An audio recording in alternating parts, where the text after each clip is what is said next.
Jadi hari ini kita mau ngobrol-ngobrol nih Kak, seputar pekerjaan Kakak selama di BRI ini. Nah sekarang Kakak bisa nih perkenalan diri. Oke, boleh. Oke, halo teman-teman semua. Perkenalkan nama aku Sabrina Fadia Gazni, bisa dipanggil Sabrina. Saat ini aku bekerja di PT Bank Rakyat Indonesia Persero.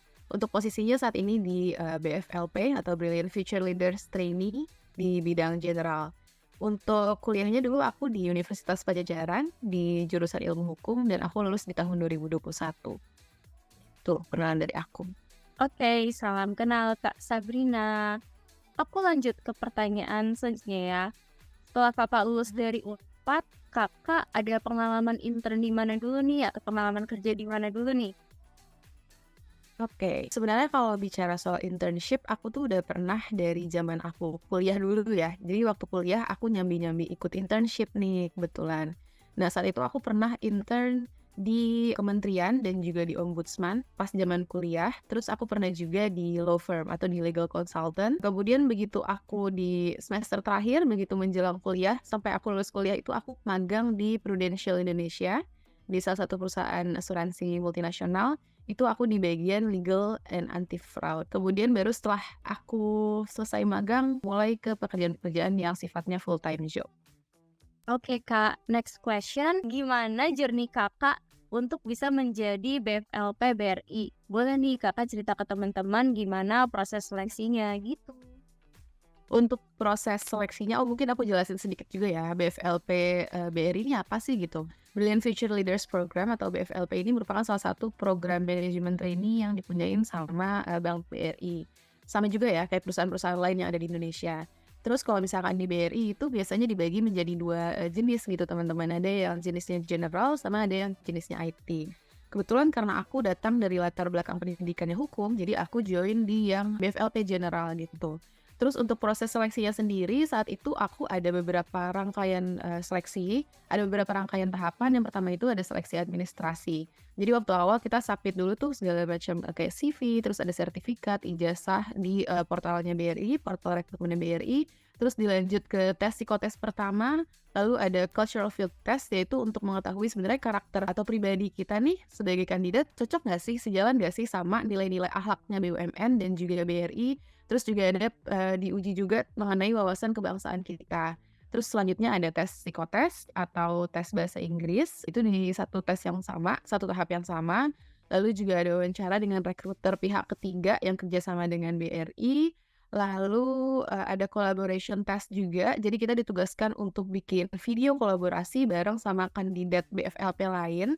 Lalu dilanjut dengan wawancara user dengan pejabat-pejabat di BRI, ada tes kesehatan, dan yang terakhir baru kita dapat offering letter dan tanda tangan kontrak. Aku mau tanya nih, dari sekian pengalaman itu, sekian proses tadi yang panjang tadi ya, itu mana tuh bagian yang menurut Kakak paling sulit? Kalau paling sulit sih, menurut aku sama semua ya. Paling kalau ujian itu kan kurang lebih sama tipe soalnya dari tahapan ke tahapan lainnya. Mungkin salah satu yang paling unexpected buat aku itu adalah di saat ujian atau tahapan collaboration test ya. Karena kita bikin satu project video, kita harus bersama dengan kandidat lainnya, bikin kelompok 2-3 orang lain. Dari BRI itu cuma menyediakan database kandidat-kandidat lain dan kontaknya mereka gitu. Jadi kita harus nge-reach out sendiri, kita harus punya skill networking juga gitu ya untuk nyelesain tahapan ini gitu. Kemudian nanti kita berkumpul dengan mereka yang mungkin satu domisili sama kita atau bisa juga dibuat online, itu tergantung sama masing-masing timnya. Terus kita pembuatan videonya itu menentukan nih kita mau bahas apa. Tapi biasanya waktu itu aku nggak bahas tentang ide atau inovasi apa sih yang mau kita berikan untuk BRI ke depannya gitu. Jadi di tahapan collaboration test itu kalau bisa aku simpulin penting banget kita buat networking ke sesama kandidat lainnya dan juga gimana sih caranya nyatuin ide-ide yang ada. Kurang lebih itu salah satu tahapan yang paling berbekas di aku sih selama keseluruhan rangkaian di proses BFLP ini. Setelah Kakak berhasil jadi BFLP BRI, apa nih first impression Kakak ketika memasuki posisi tersebut? Kalau first impression sebenarnya aku cukup kaget ya karena sebelumnya aku background-nya itu pertama dari perusahaan swasta gitu ya, swasta multinasional yang mungkin skopnya nggak seluas BRI.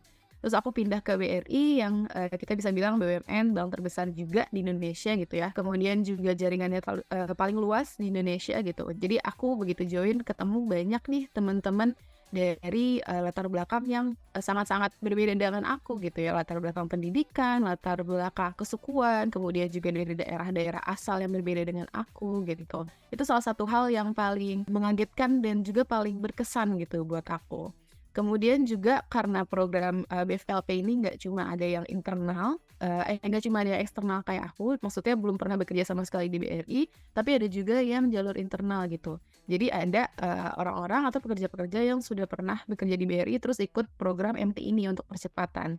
Jadi kita benar-benar dikumpulkan dengan berbagai macam orang dari berbagai macam usia juga gitu. Mungkin dengan mereka yang juga lebih senior dari kita harus belajar juga nih nantinya gimana sih cara networking-nya. Pasti kan beda ya kalau misalkan kita networking dengan orang-orang yang seumuran dengan kita gitu. Terus dibandingkan dengan orang-orang yang lebih senior daripada kita. Menurut aku itu salah satu first impression yang paling berbekas di aku. Terus juga di BRI itu karena BUMN juga, jadi culture budayanya itu bisa aku bilang berbeda dengan perusahaan-perusahaan yang pernah aku ikutin magang atau aku bekerja sebelumnya gitu. Di BUMN apalagi di BRI itu sifatnya tuh lebih yang kekeluargaan, terus juga lebih yang bisa aku bilang nggak aneh-aneh lah gitu ya. Terus juga orang-orangnya atau sumber daya manusianya itu juga sangat kompeten, terus kerjanya juga baik. Terus juga di BRI itu ada kesempatan berkembang atau belajar yang sangat luas baru aku ketahui setelah aku masuk di BRI gitu. Jadi misalkan dari pertama aku masuk di bidang MT ini kan sebenarnya udah fast track ya, udah percepatan. Tapi nanti along the way kita bekerja lebih lama lagi di BRI itu kita bisa dibiayai untuk ikut kegiatan-kegiatan kayak training, terus untuk sertifikasi, bahkan kita bisa dibiayai juga untuk nantinya ikut pembelajaran atau pendidikan pasca sarjana. Jadi memang kesempatan yang ditawarkan oleh BRI melalui program BFLP yang aku ikutin saat ini tuh sangat-sangat luas, aku bisa bilang kayak gitu. Kakak boleh nih kasih gambaran ke teman-teman mengenai BFLP BRI, maksudnya mulai dari berapa lama programnya, terus tahapnya ada apa aja gitu. Selanjutnya kakak juga bisa cerita apa sih suka dukanya menjadi BFLP BRI itu. Pertama dari durasinya mungkin ya BFLP. Jadi kalau di BRI, MT-nya, BFLP-nya ini sama juga sebenarnya kayak MT-MT di perusahaan lain. Durasinya itu yang namanya MT pasti panjang, pasti lama, bukan cuma yang kayak probation di perusahaan biasanya kayak mungkin cuma 3 bulan. Tapi kalau kita ikut program MT, itu bisa sampai setengah tahun, atau bahkan bisa setahun atau lebih gitu. Tapi kalau di BRI sendiri, intern yang pertama kali sampai dengan nanti kita diangkat penempatan sebagai pegawai tetap itu kira-kira sekitar 9 bulan gitu, 9 bulan atau lebih. Nah itu rinciannya yang pertama adalah klasikal atau tahapan pendidikan dulu gitu. Jadi pas tahapan pendidikan ini kita bakal dikasih ilmu banyak banget nih teman-teman gitu ya. Jadi untuk teknisnya itu sebenarnya sama aja kayak kita kuliah pada umumnya waktu kita di kampus. Yang membedakan itu adalah yang kita pelajari di sini adalah ilmu-ilmu terkait perbankan. Bagaimana sih bisnis perbankan, bagaimanakah operasionalnya perbankan, terus juga terkait dengan perkreditan perbankan dan hal-hal seperti itu. Tapi nggak cuma terkait perbankan aja, kita juga dibekalin sama BRI mengenai pengembangan-pengembangan yang sifatnya personal dan juga untuk profesional kita ke depannya gitu. Misalkan terkait soft skill kita nih untuk manajerial itu seperti apa sih gitu. Kemudian juga untuk soft skill kepemimpinan, soft skill komunikasi, public speaking itu kita juga dibekali di tahap pendidikan yang pertama ini. Terus yang selanjutnya setelah pendidikan itu ada tahap on the job training teman-teman. Singkatnya sebenarnya on the job training ini mirip-mirip sama magang ya gitu, mirip-mirip sama PKL gitu. Jadi kita ditempatin di seluruh kantor cabang yang ada di BRI. Kalau di angkatan aku itu se-Jabodetabek, masing-masing cabang itu ditempatin sekitar 2-3 orang. Dan selama on the job training itu kita sama juga, kewajiban kita masih sama, tetap belajar. Tapi yang membedakan adalah kita belajar secara praktisnya nih seperti apa sih ilmu-ilmu yang udah kita dapetin di kelas gitu ya. Mungkin kalau di kelas kita cuma tahu oh teorinya nih seperti ini, seperti ini, seperti ini, tapi ternyata di prakteknya tuh kayak gini loh gitu. Di situ kita bisa nemuin nih sesuai nggak sih atau tidak sesuai nggak sih gitu. Jadi emang ketika on the job training ini kita dapat ilmu praktisnya lebih banyak dibandingin waktu di tahapan klasikal atau pendidikan. Kemudian di tahapan ketiga itu ada penyusunan tugas akhir. Tugas akhirnya berbentuk makalah komprehensif. Jadi kita mengangkat suatu isu di BRI atau memberikan suatu inovasi kepada BRI yang bisa memberikan manfaat kepada BRI gitu ya, baik itu manfaat secara ekonomi atau manfaat yang lainnya gitu di BRI. Kemudian setelah penyusunan tugas akhir berupa makalah komprehensif ini ada juga sidangnya gitu ya, sidang makalah komprehensifnya. Nanti ketika selesai sidang baru kita akan penempatan atau pengangkatan menjadi karyawan tetap di BRI. Kurang lebih itu, Mbak Laras, untuk rangkaiannya. Suka dukanya menjadi BFLP, kalau sukanya dulu ya menurut aku, BFLP itu memberikan peluang untuk para pesertanya buat belajar seluas-luasnya gitu ya. Belajarnya juga nggak cuma belajar di industri perbankan doang nih gitu, tapi juga belajar secara keseluruhan. Kayak yang tadi aku udah bilang, kita dibekalin juga sama soft skill nih, soft skill kepemimpinan, manajerial, dan lain-lain. Terus juga networkingnya kita benar-benar dimantapkan dengan adanya BFLP ini gitu. Terus menurut aku program BFLP ini sangat cocok untuk orang-orang yang punya minat belajar yang besar dan juga memang dia itu memiliki gambaran atau bayangan untuk mengabdi lama gitu ya ke BRI gitu. Karena ini programnya manajemen trainee, jadi memang dibekali sama BRI itu sudah sangat besar gitu. Terus juga ini cocok untuk fresh grad atau lulusan-lulusan yang memang mungkin tidak ingin spesifik menjadi spesialis di bidang tertentu gitu. Karena aku ikutnya di program general, jadi nanti penempatannya itu bisa bermacam-macam posisinya tergantung dengan banyak indikator. Terus juga mungkin untuk dukanya karena ini program MT, jadi kewajiban kita ya most of the time adalah belajar dan belajar gitu. Dan karena kita ini adalah sebutannya fast track untuk menuju jabatan tertentu atau posisi tertentu, jadi pastinya beban pelajaran yang harus kita ambil gitu atau yang harus kita dapatkan itu jauh lebih banyak daripada teman-teman kita yang mungkin pegawai biasa gitu di perusahaan lain. Karena yang kita pelajarin saat ini itu untuk posisi yang mungkin kalau non-MT di BRI itu perlu waktu sekitar 5 tahun atau lebih gitu. Jadi mungkin kalau bisa aku rangkum, bayangin aja ilmu yang udah didapetin sama orang yang udah kerja sekitar 3 tahun atau 5 tahun di BRI, itu dipadatkan keseluruhan dengan cuma 3-6 bulan. Jadi memang cukup banyak pengetahuan atau muatan ilmu yang harus kita pelajarin. Jadi kita harus sabar-sabar dan harus tahan-tahan juga untuk belajarnya ke depannya gitu.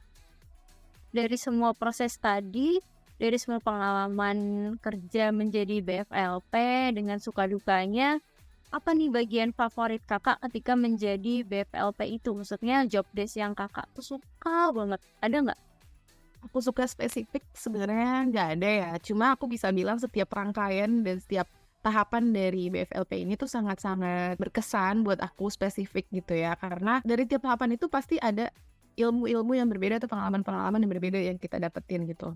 Misalkan waktu di pendidikan kita memang belajar nih benar-benar umum banget nih, general banget gitu ya, perbankan secara general, terus juga ilmu-ilmu atau soft skill profesional. Tapi ketika kita nanti di on the job training, kita dapat ilmu-ilmu yang sifatnya lebih praktis. Jadi kita beneran melihat di lapangan nih sebenarnya BRI ini seperti apa sih gitu ya. Terus juga perspektifnya orang kepada BRI ini seperti apa sih sebenarnya gitu. Terus gimana sih caranya BRI itu memperluas sayapnya, memperluas usaha-usahanya ke masyarakat gitu. Jadi kita lebih tahu, lebih dapat bayangannya di on the job training. Kemudian nanti di penyusunan makalah akhir kita lebih spesifik lagi karena kita lebih menyesuaikan dengan isu yang mau kita angkat. Jadi kita lebih banyak belajar tentang apa ya, topik-topik terkait. Misalkan kalau misalnya kita ngebahas tentang perkreditan, maka nanti kita akan mendalami ilmu itu secara lebih spesifik dan komprehensif lagi. Menurut aku jadinya semua rangkaian di tahapan BFLP ini sangat-sangat berkesan sih buat aku. Tadi di awal kakak udah menyinggung mengenai keuntungan-keuntungan ketika menjadi BFLP BRI. Boleh nih didetailkan lagi supaya teman-teman nih tahu apa sih benefit yang kakak dapatkan di sana. Selain benefit yang berupa relasi, berupa soft skill, tapi juga yang aku maksud di pertanyaan ini lebih benefit yang bersifat terukur gitu. Oke, mungkin dari benefit kayak gaji gitu misalkan ya. Mungkin kalau benefit kayak gitu yang sifatnya terukur, aku bisa bilang semenjak kita diangkat pertama kali, even dari hari pertama kita mulai pendidikan itu BRI udah membiayai kita juga gitu ya. Kita udah, karena kita masih trainee ya sifatnya, belum jadi pegawai. Jadi sebutannya itu kita masih mendapatkan uang saku dari BRI gitu. Dan aku bisa bilang nominalnya juga cukup atau sangat cukup lah untuk kita gitu ya. Apalagi posisinya masih trainee MT yang ya kewajibannya cuma belajar aja kayak gitu. Terus juga kita mungkin untuk benefit yang lain yang terukur, kalau asuransi kesehatan kita belum dapat, tapi untuk BPJS kesehatan misalkan atau BPJS Ketenagakerjaan itu juga sudah dibiayai sama BRI. Terus ini juga sih, karena ada beberapa rangkaian, nanti di tahapan on the job training itu akan ada benefit tambahan dari BRI gitu. Apalagi kalau misalkan kita itu dari luar daerah dari tempat kita melaksanakan on the job training ini. Jadi akan ada benefit tambahan. Jadi menurut aku, even kita statusnya masih jadi trainee, kita itu tetap diikut sertakan dan dianggap sebagai pekerjanya BRI gitu. Udah banyak benefit-benefit yang juga diberikan BRI, seakan-akan kita udah jadi pegawai tetapnya mereka gitu. Kalau lulus dari BFLP, nanti kakaknya akan jadi karyawan tetap. Nah, spesifiknya di posisi apa nih? Supaya teman-teman ada gambaran, oh aku kalau ikut BFLP itu nantinya aku jadi ini loh, gitu. Oke. Sebenarnya kalau untuk penempatannya nanti itu bakal disesuaikan lagi sama BRI ya. Jadi memang ada indikator-indikatornya. Misalkan pertama dari job openings-nya yang ada saat kita lulus, saat kita penempatan nih apa sih gitu. Divisi misi apa aja yang memang mereka tuh membutuhkan sumber daya manusia lebih gitu. Ya, jadi kita bakal mengikuti job openings yang ada. Terus juga itu menyesuaikan sama ranking atau pencapaian kita selama pendidikan. Karena ini sistemnya kayak kita sekolah ya, jadi pasti ada rankingnya. Dan ranking itu juga kalau kata trainee sebelum aku, angkatan aku itu juga cukup mempengaruhi untuk penempatan kita nantinya. Tapi jangan sedih, jangan gundah, karena waktu kita awal daftar itu juga sudah ditanyakan sama BRI. Preferensi kita untuk penempatan nih maunya di posisi apa sih gitu. Terus juga maunya di BRI kantor wilayah mana gitu, atau apakah mau di kantor pusat. Jadi walaupun kita nanti bisa disesuaikan sama BRI dari indikator-indikator tadi, kita juga ditanyakan preferensinya itu dari awal ingin di posisi apa. Jadi memang ada beberapa pertimbangan dari BRI-nya. Tuh. Langsung ke pertanyaan penutup. Yang pertama aku mau tanya, apa sih tips and trick supaya teman-teman ini bisa melamar di BRI khususnya posisi BFLP ini? Oke. Kalau tips dan trik, aku bisa bilang yang pertama, cari tahu dulu yang pertama dari perusahaan yang mau kita daftar ini. Cari tahu, riset banyak-banyak nih tentang BRI ini sebenarnya perusahaannya seperti apa sih, value-nya itu seperti apa, terus juga bisnisnya itu seperti apa.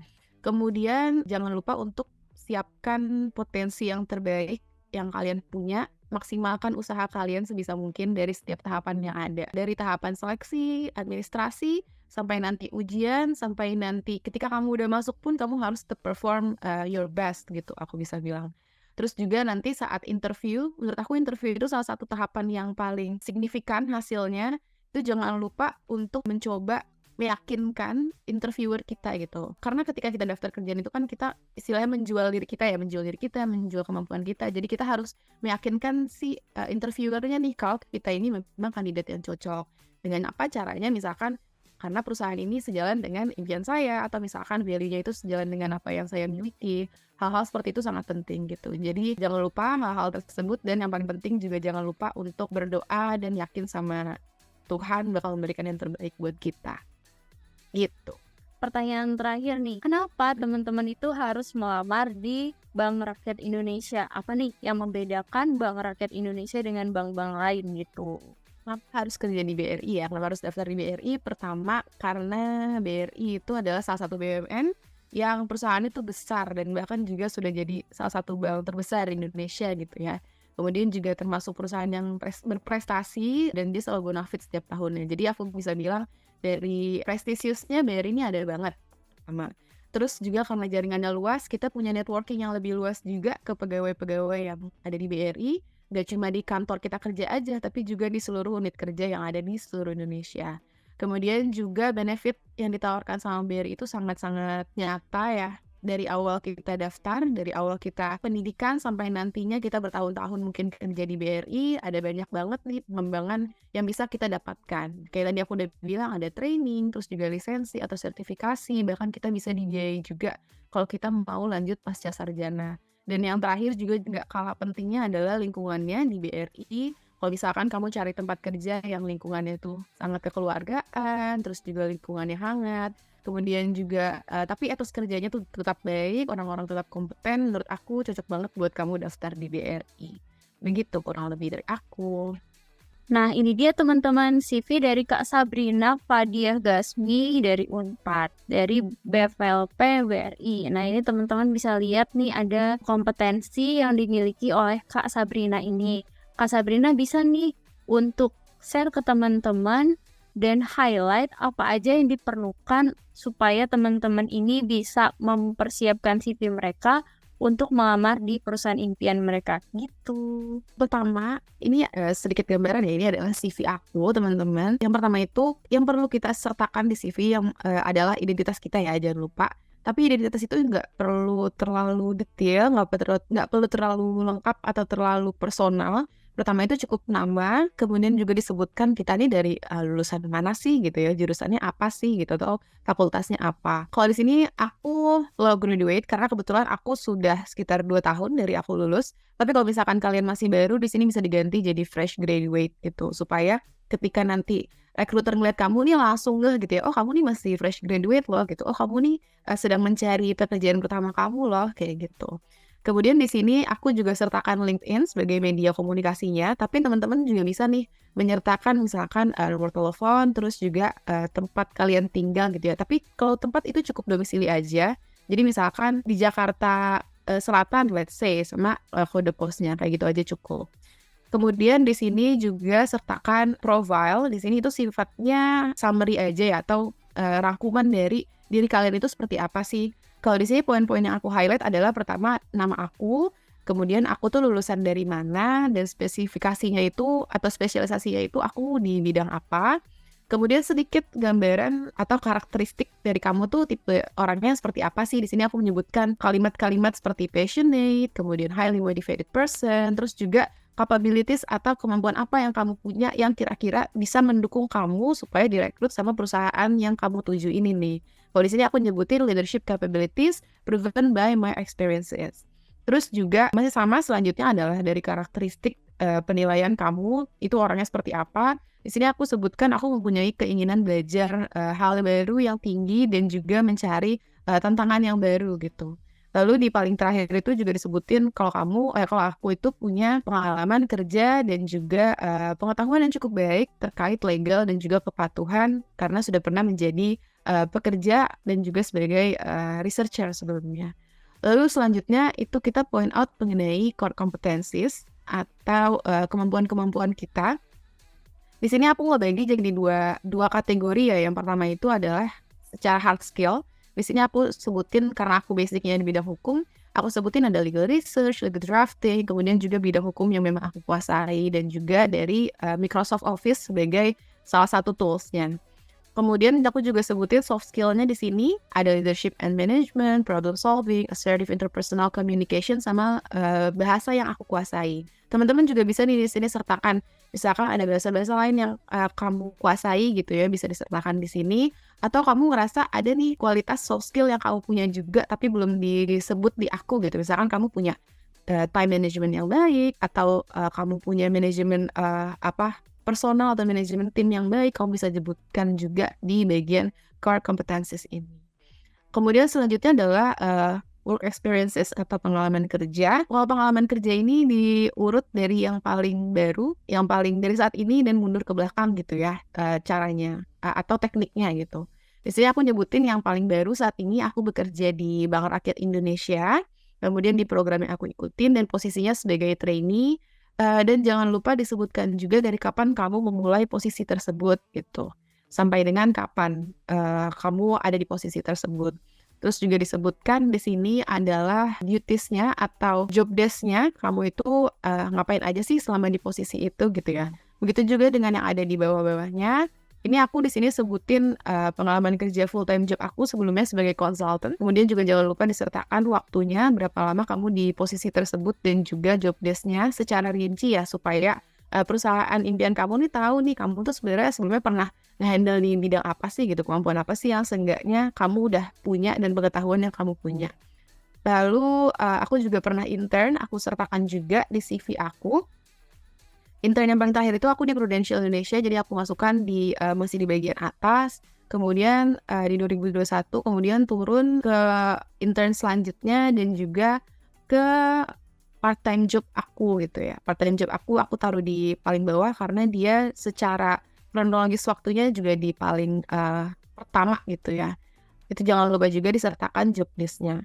Kemudian juga organizational experiences atau pengalaman kamu dalam berorganisasi, tapi nggak harus organisasi kampus kok. Misalkan kamu punya pengalaman organisasi di eksternal gitu ya. Let's say kamu ikut komunitas hobi, atau kamu ikut komunitas pengabdian masyarakat, atau kamu ikut komunitas masyarakat di sekitar kamu, itu kamu bisa sertakan juga nih di organizational experiences. Jadi itu berlaku nggak cuma di intrakampus tapi juga ekstra kampus. Di sini aku sebutin yang pertama dari nama organisasinya dan juga di jabatannya atau posisi yang waktu itu aku pegang itu di apa gitu ya. Ini aku sebutin, sama juga teknisnya itu adalah merunut ke belakang waktunya. Jadi dari yang paling baru duluan. Terus aku juga sertakan di sini pengalaman pengabdian masyarakat aku, karena aku sempat waktu itu sempat menjadi relawan. Aku sertakan juga di sini 3 pengalaman, nggak perlu didetailin, nggak perlu di-breakdown. Kamu waktu itu di mana, misalkan tempatnya, terus kamu ngapain aja, cukup simple aja kayak gini gitu ya. Kegiatannya apa, dan juga programnya itu apa, dan juga di waktunya itu kapan. Lalu selanjutnya adalah education, background pendidikan kamu, jangan lupa itu juga merunut ke belakang waktunya. Jadi aku tulis di sini dari kuliah dulu sama di SMA. Cukup itu aja. Nggak perlu mendetail sampai kamu SMP, SD, atau sampai TK-nya itu di mana. Jadi cukup 2 yang paling terakhir di kuliah dan juga di SMA. Selanjutnya adalah dari accomplishments atau pencapaian. Di sini tuh paling general, jadi kamu bebas kamu mau masukin apa aja pencapaian-pencapaian kamu gitu ya. Kalau di sini aku masukin misalkan ada pencapaian dari akademik gitu ya, pencapaian akademik, terus juga dari yang luar kampus misalkan yang skalanya nasional atau skalanya daerah atau skalanya bahkan cuma di kampus pun kamu bisa masukin di sini gitu ya. Mau itu lomba, mau itu konferensi, atau misalkan kamu mempublikasi suatu karya ilmiah, atau kamu mempublikasi suatu even artikel misalkan di Detik atau di media massa lainnya, kamu bisa banget sertakan di accomplishment ini nih teman-teman. Di sini aku juga masukin di bagian terakhir itu ada course atau apa ya, semacam pendidikan informal yang aku ambil selain pendidikan formal yang sudah aku mention di sebelumnya gitu. Di sini ada misalkan seminar-seminar atau pelatihan, dan juga ada sertifikasi yang aku ambil begitu. Cuma mungkin kalau yang dari aku tahu ya, dari teman-temanku tuh, atau mungkin dari orang-orang yang pernah ada di posisi aku nyari kerjaan juga dulu tuh, banyak terhambat di bagian accomplishments ini. Padahal bagian ini tuh kita nggak perlu loh teman-teman mensertakan sesuatu yang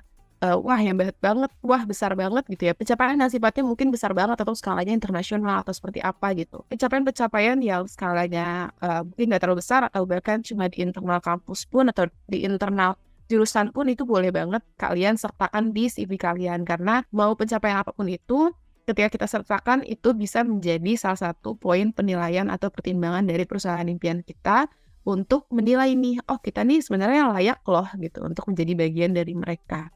Kurang lebih breakdown dari CV-ku seperti itu, Mbak Laras.